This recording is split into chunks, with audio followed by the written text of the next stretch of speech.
안녕하십니까. 세상 읽어주는 남자 이상훈입니다. 오늘은 일본의 자존심이 낸드 시장을 어떻게 바꾸고 있는가라는 주제로 한 말씀 드리겠습니다.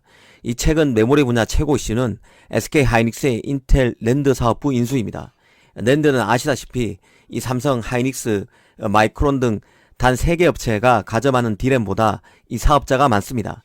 현재 삼성, 예전에 도시바였던 키옥시아, 웨스턴 디지털, 마이크론, 인텔, 하이닉스 등 6개 업체가 뛰고 있습니다. 그런데 인텔과 하이닉스가 합쳐서 점유율이 20%가 되니 2위로 뛰어오른다고 흔히 말합니다. 하지만 낸드 플레이어를 보면 단순히 점유율 합계를 말하기에는 훨씬 구도가 복잡하게 짜여져 있습니다. 가령 키옥시아는 웨스턴 디지털과 일본에서 낸드 공장을 함께 사용하고 있습니다. 그래서 한 몸처럼 움직일 수밖에 없는 업체입니다. 그런데 하이닉스는 또 키옥시아 지분을 갖고 있습니다. 14.96%로 15%에 이릅니다. 한마디로 일본 기업인 키옥시아, 미국 업체인 웨스턴 디지털, 한국 업체인 하이닉스가 물고 물리는 구조입니다. 낸드 사업을 하는 기업의 국적을 보면 한국, 미국, 일본밖에 없습니다. 아시다시피 반도체 패권은 미국에서 일본으로 갔고 또 지금 한국으로 와 있습니다. 이는 달리 말하면 낸드 사업을 하는 기업들이 메모리 패권을 놓고 경쟁하던 과정에서 복잡한 역사로 얽혀 있다는 뜻입니다. 이런 배경을 알고 낸드 시장을 다시 보면 생각보다 많은 것을 얻을 수 있다는 생각이 듭니다. 그런 맥락에서 일본과 한국의 패권, 메모리 패권 싸움을 다시 한번 조망해 보겠습니다. 사실 삼성이 D램 사업 초창기였던 무렵이던 1985년에는 삼성 매출이 일본의 NEC 넥의 20분의 1 수준에 불과했습니다. 그렇게 보잘것없던 삼성이 1990년대 들어서 PC 출하가 급격히 늘자 고비용보다는 저비용의 D램 양산에 드라이브를 걸면서 일본 업체를 핀치로 내몰기 시작했습니다. 이 경쟁에서 진 일본 업체들은 사업 철수와 합종 연행을 할 수밖에 없었는데요. 그 결과 일본의 NEC와 히타치가 D램 사업부를 통합해서 엘피다를 만들었습니다. 하지만 엘피다도 2012년 법정 관리를 신청했고 결국 그의 마이크론에 매각됩니다. 일본의 D램 업체가 모두 망하자 일본 반도체의 명맥을 잇는 기업은 낸드의 도시바 하나만 남았습니다.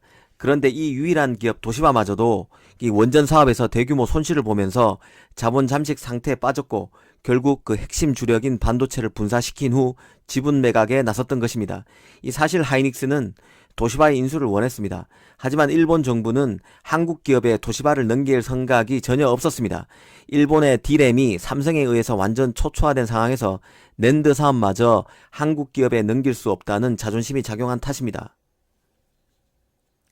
그래서 결국 하이닉스는 미국 사모펀드 베인캐피탈 컨소시엄에 들어간 형태로 도시바 반도체의 지분 51%를 인수하는 방식을 차선책으로 선택할 수밖에 없었습니다. 지금 봐도 어정쩡한 구조라는 것을 알 수 있습니다. 하이닉스 입장에서는 4조 원이나 투입했음에도 기술 확보가 어렵습니다. 이 컨소시엄이 인수할 51%의 지분 중 일부만 하이닉스가 가져가기 때문에 실제 확보 지분은 15% 정도입니다. 앞서 15%라고 말씀드렸죠. 물론 이는 키옥시아가 상장된 이후 하이닉스가 인수한 전환사채를 주식으로 바꾸게 되면 얻는 지분율입니다. 이 컨소시엄이 확보한 51% 이외의 나머지 키옥시아의 49% 지분은 도시바나 도시바 경영진이 보유하도록 했습니다. 이 도시바는 때 키옥시아입니다. 이 도시바 지분이 컨소시엄보다 적지만 경영권을 유지하고 도시바 입장에서 밖으로 기술 이전도 못하게 조치했습니다. 일본 입장에서는 한국 반도체 기업의 지분을 일부 넘겼지만 한국 기업의 모든 것을 뺏길 수 없다는 마지막 자존심이 이 계약에 작용했다는 게 개인적인 생각입니다. 키옥시아는 세계 최초로 낸드 메모리를 개발한 회사입니다. 그런 만큼 한국에 메모리 패권을 완전히 내준 지금에서도 낸드만은 호락호락 모든 것을 내주지 않겠다는 일본의 자존심이 발동하고 있다고 봅니다. 이런 일본의 자존심은 낸드 시장 구도에도 영향을 줄 수밖에 없는데요. 하이닉스가 이번에 인텔 낸드 사업부를 인수한 것은 어찌 보면 먼저 선수를 친 것입니다. 하이닉스로서는 일본에서 공장을 함께 쓰는 키옥시아와 웨스턴 디지털의 밀착을 견제하고 또 같은 미국 기업들인 웨스턴 디지털과 마이크론 간의 밀착도 견제할 수 있는 카드로서 인텔 낸드 사업부 인수 카드를 단행했다는 뜻입니다. 실제 그 하이닉스의 인텔 낸드 사업부 인수로 이 다른 낸드 기업들도 모종의 그 합종 연행을 행동으로 옮길 가능성이 있다는 게 개인적인 생각입니다. 특히 그 하이닉스로서는 키옥시아 지분 15%를 보유함으로써 이를 지렛대로 키옥시아와 웨스턴 디지털이 붙는 것을 막을 수 있습니다. 또 웨스턴 디지털도 하이닉스가 키옥시아를 차지하려는 움직임에 명백히 반대하고 있습니다. 서로가 지금 그 웨스턴 디지털은 하이닉스가 키옥시아를 먹는 것, 그리고 하이닉스는 웨스턴 디지털과 키옥시아가 합치는 것을 서로 반대하고 있다는 뜻입니다.